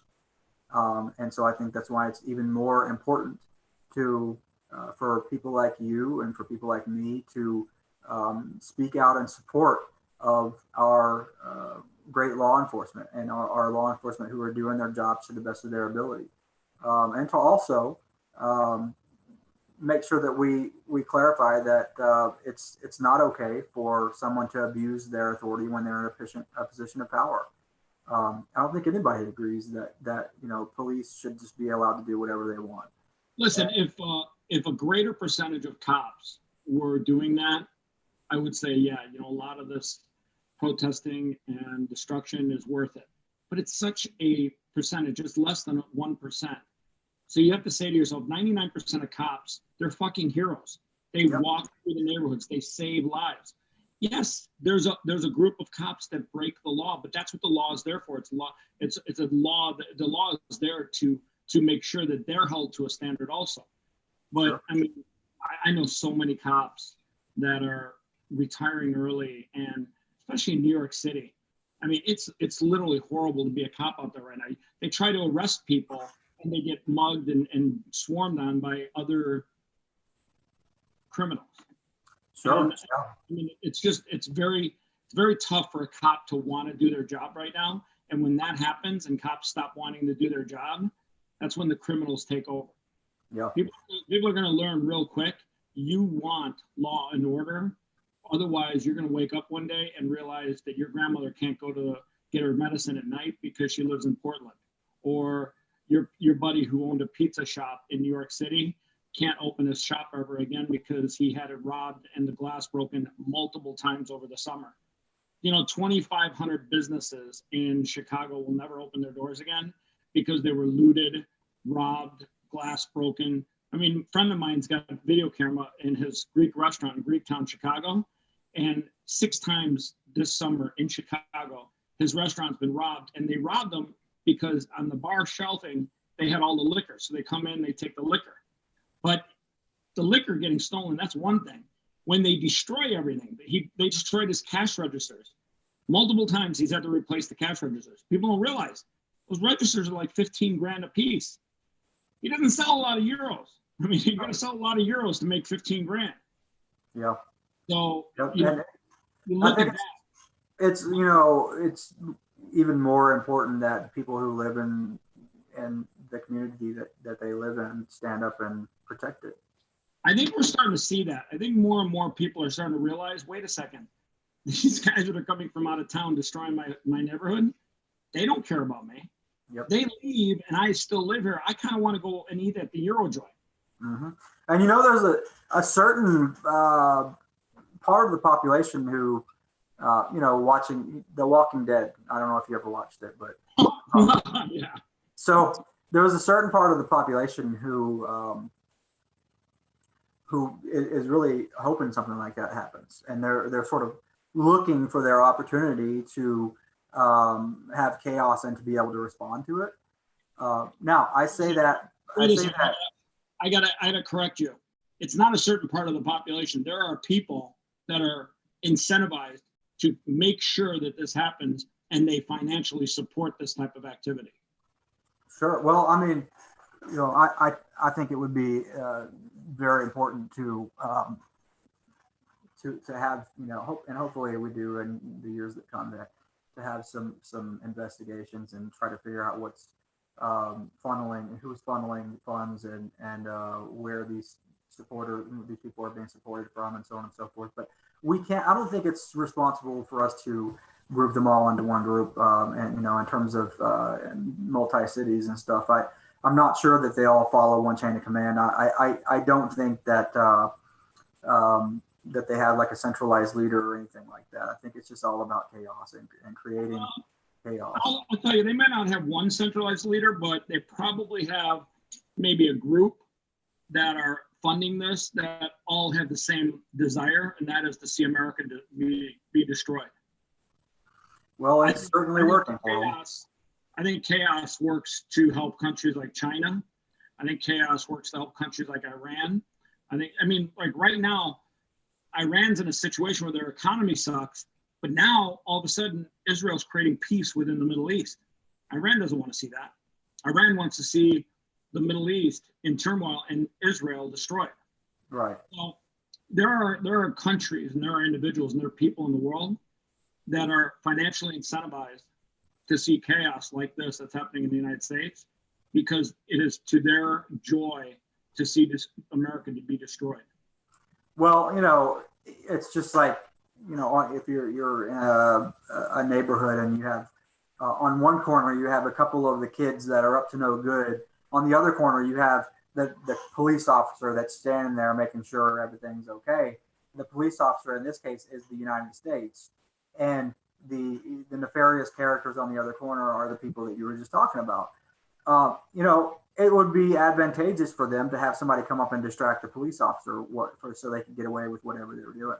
So, it could be what's going on. I'm not saying it is. I would need more evidence to see that, but I'm definitely concerned. And I'm definitely glad that I'm in the middle of the Appalachian Mountains right now, where I'm in a very tactically superior terrain, and I'm definitely enjoying it here. So, but it's terrible to see what's happening to our country. It's absolutely terrible. People forget this is the United States of America, and with all this chaos that's happening, it would be wise for us all over the place, all different colors, all different nationalities, all different races, all different political positions. It would be wise as a country for us to unite against those that wish to see our country be destroyed. Yep. Be destroyed economically, be destroyed in a variety of ways. And those that wish to harm America are enemies of all Americans. Mm-hmm. I absolutely agree. And with absolute certainty, people who destroy other people's property need to go to jail. That's just the way it is. They need to go to jail. Well, here's the crazy thing. They can go to jail, but if they get right back out and nobody prosecutes them, sure, that defeats the whole go to jail part. Yep.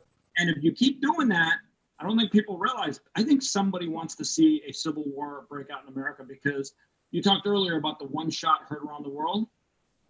I'm not too sure that we're not too far away from that one shot being fired. Like, I know there are people that are at least in Vegas and in Texas, they carry. And I mean, as citizens, we want to protect ourselves. Somebody's going to realize pretty soon you either break into the wrong business or the wrong neighborhood. Somebody is going to stand their ground. Somebody is going to fire a weapon multiple times, and that is going to be the biggest news story that people talk about. I cannot believe it hasn't happened already. Yeah, I think you're absolutely right. And last night, I think we got really close to it with those two groups of on either side, dozens of people with rifles. Where was this? I would have to look at it. I went through a lot of stuff today at a very high rate of speed, but yeah. So it's something.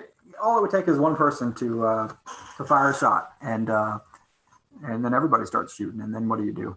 I mean, because then you're going to have our men and women and law enforcement are going to be caught in the crossfire. And well, what you're going to have is what people want, and that is a civil war. You're going to have people from both sides firing weapons, and when that starts happening, I mean, you're going to see people really, really protect the Second Amendment. You're going to see people really want to be able to open carry, because, I mean, here's the other thing. You look at some of the stuff that's happening on highways and streets and cities.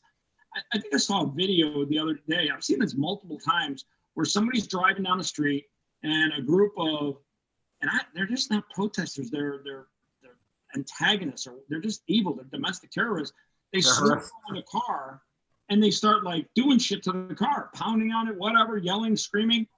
If you're in that car, you're kind of wanting to have some sort of protection on you because it gets scary, especially, I want to say this was a woman with her child in the back seat. Somebody opened up the back door of her car with her kids in the back seat, and she literally tried to run the whole crowd over. And all you hear about the news is that she tried to run over the crowd. They opened the back seat of her car. Yeah. Kids What would you do? Right. Yeah, baby kids like in the back seat. I mean, I'm sure they probably didn't think the baby was back there. Maybe they just were trying to open the door and do something crazy.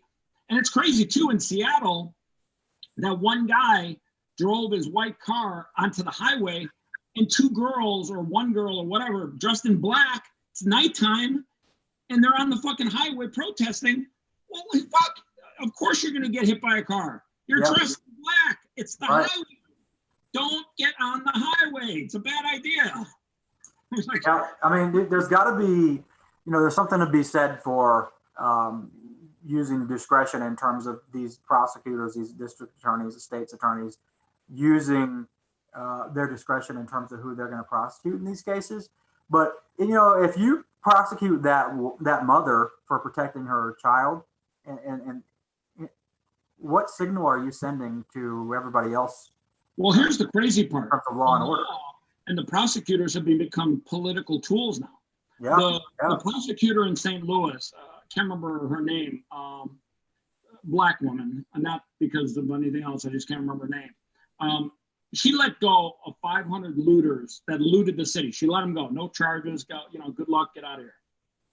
A husband and his wife literally protecting their house on private ground, private gate, everything, with a gun, didn't even shoot it. I'm actually shocked he didn't shoot off a few rounds to get everyone off the property. He's literally got his house surrounded by these lunatics, telling them that they're going to come and pick out, which bedroom they're going to live in and stuff. And she decides to go after them. And they didn't even fire off a round. Yeah.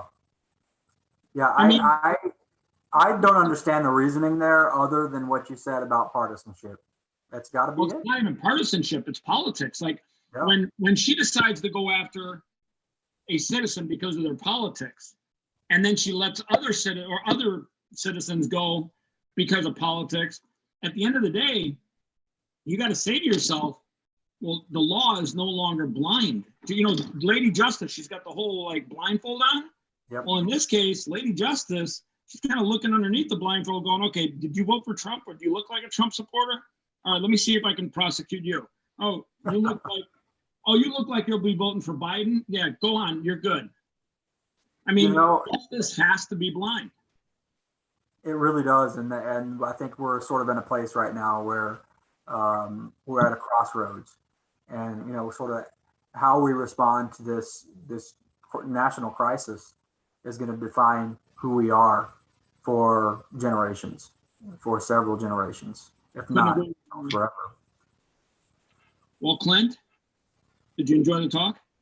Yeah, I did. It was a lot of fun. I usually have really boring kind of interviews, like really procedural type stuff. So it was good to be able to kind of let my hair down, as it were, and have a little bit of fun. I really appreciate it. I learned a lot, and I'm really glad you shared the story about the young private. I think that was super important for not only me to hear, but hopefully others to hear. And I think what you're doing needs to have an amplified voice. So, get out there, tell the story. If there's anything I can do to help you when your book comes out in September, maybe we circle up again. Sure. But I think that alone touched me in a strong way. And I pray to God that young man gets to live a fruitful and productive life. Yeah, I do too. I really do. And I appreciate you saying all those nice things about him, because he really is just a good kid. He's a prankster. He's a jokester. I'll just tell you a real quick little story. One night, it was about probably 2:30 or 3 in the morning a.m. And I'm snoozing because I've got sleep problems as it is. So if I get to sleep, I sleep as much as I can. So I'm snoozing, and next thing you know, an alarm clock goes off in my room somewhere in my prison cell, and I'm thinking I'm getting invaded by aliens or something. I don't know what's going on, and Again, everything comes full circle back to aliens. dude, I'm telling you, Space Force. So I get up and I can't. I'm thinking to myself, I'm like, I didn't set an alarm. What the heck is this, right?